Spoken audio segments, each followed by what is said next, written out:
मैं भाव्या हिंदी में आपका स्वागत है। यहाँ पर मैंने आपके लिए हिंदी की टेस्ट सीरीज शुरू की है।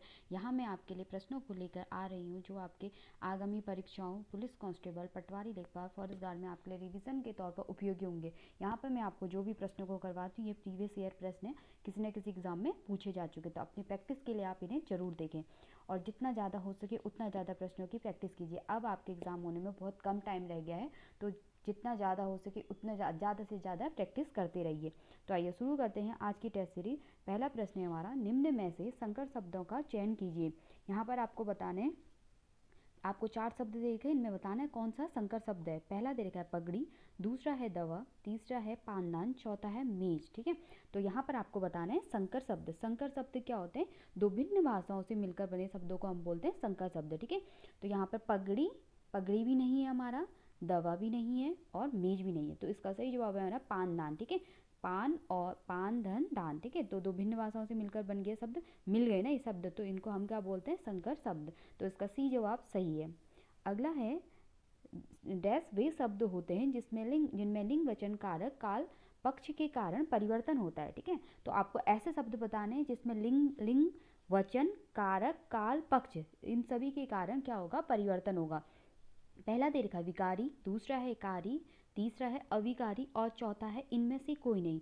ठीक है, तो ऐसे शब्दों को क्या बोलते हैं? इसका सही जवाब है हमारा ए, विकारी शब्द, जिसपे लिंग वचन कार काल पक्ष इनके कारण परिवर्तन होता है, ऐसे शब्दों को हम बोलते हैं विकारी शब्द। और जिनमें परिवर्तन नहीं होता है, ठीक है, इनमें परिवर्तन होगा ये विकारी शब्द, जिनमें परिवर्तन नहीं होगा उसे हम बोलते हैं अविकारी शब्द। ठीक है, अभी यहाँ पे परिवर्तन नहीं, अगर यहाँ पे देखो तो नहीं होता है तो यहाँ पे क्या बोलते हैं? अविकारी शब्द। ठीक है, तो यहाँ पे बोला परिवर्तन होता है, तो ये हो गया विकारी शब्द।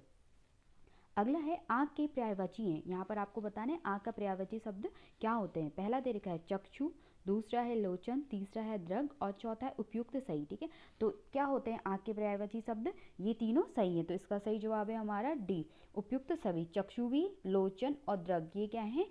आँख के पर्यायवाची शब्द हैं, तो इसका सही जवाब है हमारा डी, ये सभी सही है। अगला है, रात का पर्यायवाची शब्द नहीं है। यहाँ पर आपको बताना है रात का पर्यायवाची शब्द नहीं है। पहला दे रखा है रात्रि, दूसरा है नीरद, तीसरा है रजनी और चौथा है विभावरी। ठीक है, तो कौन सा है इसका सही जवाब है हमारा बी, नीरद।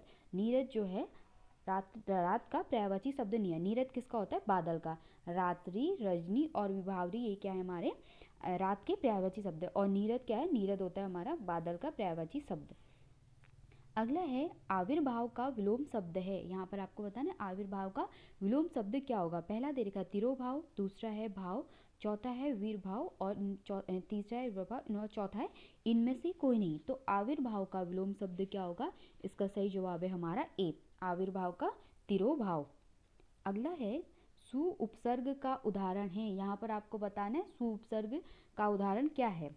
पहला दे रखा है कलसु, दूसरा है सुबोध, तीसरा है समुचित, चौथा है असुरक्षा। तो उपसर्ग क्या होते हैं? जो शब्द के प्रारंभ में लगते हैं। ठीक है, तो सु उपसर्ग बोला है तो इसका सही जवाब है हमारा बी, सुबोध। इसमें लगा ना सु, तो ये इसका बी सही जवाब है। अगला है देनदार और लेनदार शब्दों में प्रत्यय का चयन कीजिए। अब आपको यहाँ पे बताना है इसमें प्रत्यय क्या होगा। पहले उसमें उपसर्ग पूछा था, अब आपने प्रत्यय बताना है। पहला दे रखा है देन, दूसरा है लेन, तीसरा है दार और चौथा है नदा। तो देनदार और लेनदार में कौन सा प्रत्यय? इसका सही जवाब है हमारा सी, दार। ठीक है, यहाँ पे भी दार है और लेन में भी देखते हैं लेन और दार और देनदार, इनमें कौन सा प्रत्यय? दार प्रत्यय, तो इसका सी जवाब सही है। अगला है अव्ययी भाव समास का उदाहरण है। यहाँ पर आपको बताना है अव्ययी भाव समास का उदाहरण क्या होगा।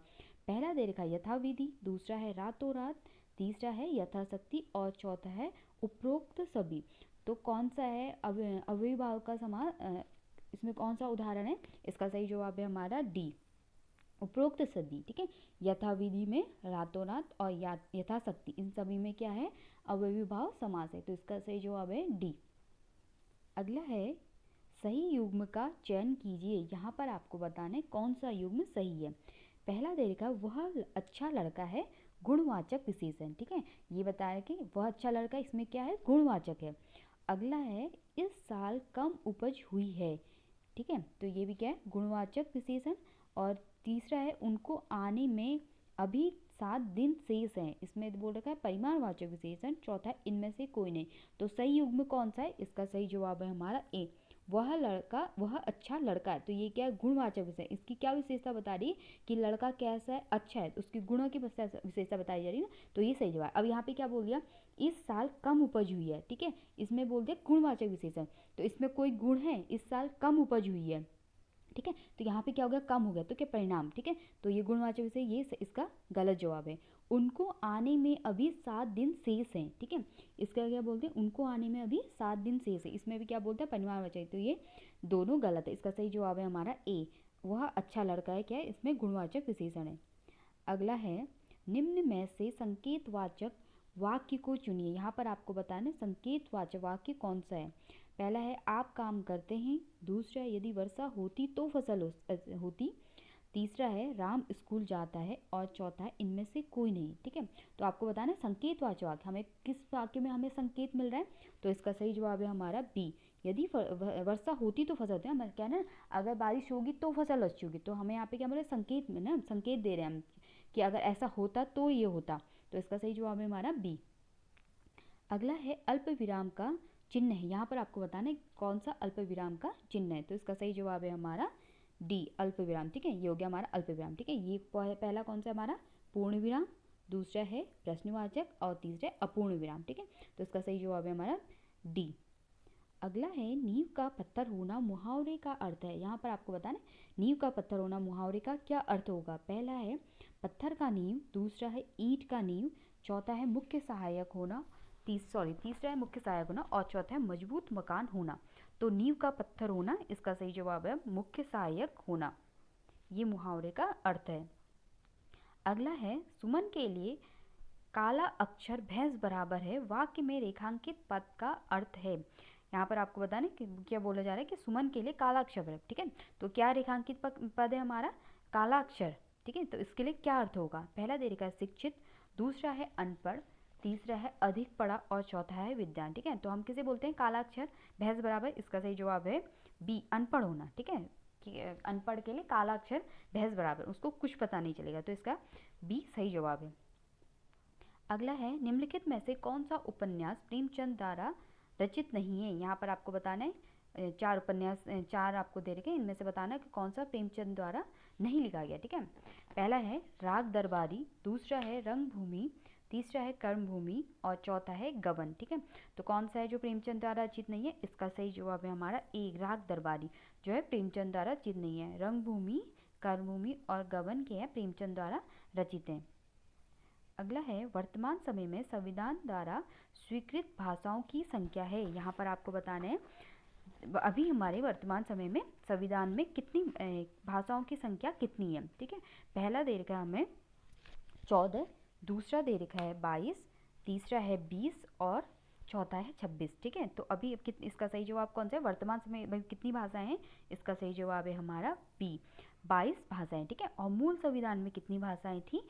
14 भाषाएं थी, ठीक है। और सिंधी को कब सिंधी को जोड़ा गया था? 21वें संविधान संशोधन में, ठीक है। 21वें संविधान संशोधन 1967 में जोड़ा गया था हमारी सिंधी भाषा को, ठीक है। सिंधी भाषा को जोड़ा गया था 1967 में 21वें संविधान, तब हो गई हमारी 15 भाषा हो गई। और 71वें संविधान संशोधन में जोड़ा गया था 1982, ठीक है। 71वें संविधान 1992 में जोड़ा था कोंकणी, मणिपुरी और नेपाली को, ठीक है। कोंकणी, मणिपुरी और नेपाली को, ठीक है। इसे नमक से याद रखिए, ठीक है, 9 मौकों से याद हो गया। 71वें संविधान संशोधन 1992 में 3 भाषाएं जोड़ी गई थी, ठीक है। और 92वें संविधान संशोधन 2003 में, ठीक है। 92वें संविधान संशोधन 2003, 92वें संविधान संशोधन 2003 में कौन कौन सी जोड़ी गई थी?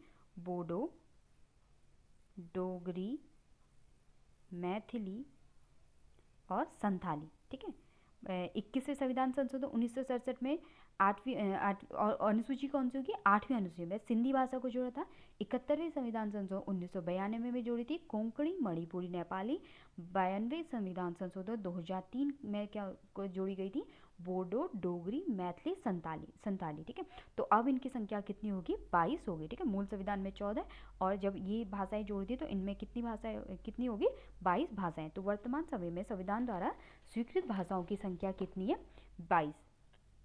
अगला है, वाक्य दो प्रकार के होते हैं, सरल, जटिल, किस आधार पर। ठीक है, आपको बताना है वाक्य सरल और जटिल किस आधार पर होते हैं। पहला दे रहा है रचना के आधार पर, दूसरा है कविता के आधार पर और तीसरा है अर्थ के आधार पर, चौथा है संख्या के आधार पर। तो इसका सही जवाब है हमारा ए, रचना के आधार पर वाक्य होते हैं दो प्रकार के, सरल और जटिल। ठीक है, अगला है, संज्ञा के कितने भेद होते हैं। यहाँ पर ध्यान दीजिए कि संज्ञा के भेद, सर्वनाम के भेद, विशेषण के भेद, ये समास कितने होते हैं। ठीक है, ये कारक चिन्हों की संख्या कितने, ये सभी आप इनको सभी अच्छे से प्रैक्टिस कर लीजिए। तो संज्ञा के कितने भेद होते हैं, पहला दे रखा है 3, दूसरा है 5, तीसरा है 7, चौथा है 4। ठीक है, तो इसका सही जवाब है हमारा बी, संज्ञा के होते हैं 5 भेद। कौन कौन से, व्यक्तिवाचक संज्ञा, भाववाचक संज्ञा, जातिवाचक संज्ञा और द्रव्यवाचक संज्ञा और लास्ट समूहवाचक संज्ञा। ठीक, तो संज्ञा के होते हैं हमारे 5 भेद, बी इसका सही जवाब है।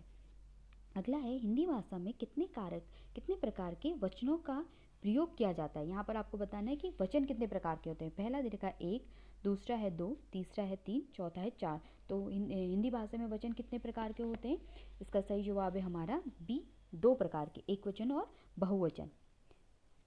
अगला है, हिंदी में कितने कारकों का प्रयोग होता है। यहाँ पर आपको बताना है कारक कितने होते हैं। ठीक है, पहला दे रखा है 2, दूसरा है 4, तीसरा है 6 और चौथा है 8। तो कारक चिन्हों की संख्या कितनी होती है, इसका सही जवाब है हमारा 8। ठीक है, कर्ता ने कर्म को करण से के द्वारा अपादान से संबंध काके की अधिकरण मैं पर पे संबोधन हे अरे ओ। ठीक है, तो कारक चिन्हों की संख्या कितनी होती है हमारी, 8। अगला है, निम्नलिखित शब्दों में से कौन सा शब्द क्रिया विशेषण है। यहाँ पर आपको बताना है कौन सा क्रिया विशेषण है, यानी कौन सी क्रिया की विशेषता बताता है। पहला दे रखा है तेज, दूसरा है पहला, तीसरा है बुद्धिमान और चौथा है मीठा। तो कौन सा शब्द है हमारा क्रिया विशेषण, इसका सही जवाब है हमारा ए, तेज। ठीक है, वह बहुत तेज दौड़ता है। ठीक है, क्रिया की विशेषता बताए कैसे दौड़ता है, वो तेज दौड़ता है। तो इसका हमारा ए सही जवाब है। अगला है, हिंदी भाषा में सर्वनाम के कितने रूपों का प्रयोग किया जाता है। यहाँ पर आपको बताना है, अभी संज्ञा पूछा ना, अब तो आपको बताना है कि सर्वनाम चिन्हों की संख्या कितनी होती है। ठीक है, तो हमें अब ये ध्यान दीजिए, आपने ये याद करना है संज्ञा कितने होते हैं, सर्वनाम कितने होते हैं, विशेषण, कारक। ठीक है, तो ये याद रखें, ये आपको ऐसे याद होनी चाहिए कि इनकी संख्या कितनी होती है। संज्ञा की आपको बताइए अभी, संज्ञा की कितनी होती है, संज्ञा की हमारी होती है 5। ठीक है, अब यहाँ पे क्या पूछा जा रहा है, यहाँ पे अब पूछा जा रहा है सर्वनाम की संख्या कितनी होती है। ठीक है, दो दे रखा है, 4 दे रखा है, 6 और 8। ठीक है, तो कितनी होती है सर्वनाम चिन्हों की संख्या, इसका सही जवाब है हमारा 6। ठीक है, सर्वनाम चिन्हों की संख्या 6। कौन कौन से, पुरुषवाचक सर्वनाम, निश्चयवाचक सर्वनाम, अनिश्चयवाचक सर्वनाम, संबंधवाचक सर्वनाम, प्रश्नवाचक सर्वनाम और छठा है निजवाचक सर्वनाम। ठीक है, पुरुषवाचक सर्वनाम और पुरुषवाचक सर्वनाम के ध्यान दीजिए, पुरुषवाचक सर्वनाम के हमारे होते हैं 3 भेद। ठीक है, पुरुषवाचक सर्वनाम के हमारे होते हैं 3 भेद। कौन कौन से, उत्तम पुरुष, मध्यम पुरुष, अन्य पुरुष। ठीक है, उत्तम पुरुष में किसके लिए हो गया, जो बोल रहा है। ठीक है, मैं, हमारा, मैं आदि। और मध्यम पुरुष जो सुन रहा है, श्रोता के लिए। और अन्य पुरुष कह रहा है जिसके बारे में बात की जा रही है। तो पुरुषवाचक सर्वनाम के कितने भेद होते हैं हमारे, पुरुषवाचक सर्वनाम के हमारे होते हैं 3 भेद। तो सर्वनाम के कितने रूप होते हैं, 6। अगला है, हिंदी में उच्चारण के आधार पर वर्णों की संख्या है। ठीक है, आपको बताना है उच्चारण के स्थान पर वर्ण कितने होते हैं। पहला देखा है 10 स्वर, 35 व्यंजन, दूसरा है 15 स्वर, 30 व्यंजन, तीसरा है 11 स्वर, 31 व्यंजन और चौथा है 14 स्वर या 32 व्यंजन। तो कितने होते हैं, इसका सही जवाब है हमारा ए, 10 स्वर और 35 व्यंजन। ये हमारा क्या है, वर्णों की संख्या है। तो ये थी हमारी आज की टेस्ट सीरीज। मिलते हैं नेक्स्ट वीडियो में। खूब पढ़िए और अपना ध्यान रखिए, जितना ज़्यादा हो सके उतना ज़्यादा प्रश्नों की प्रैक्टिस करिए। Thank you so much.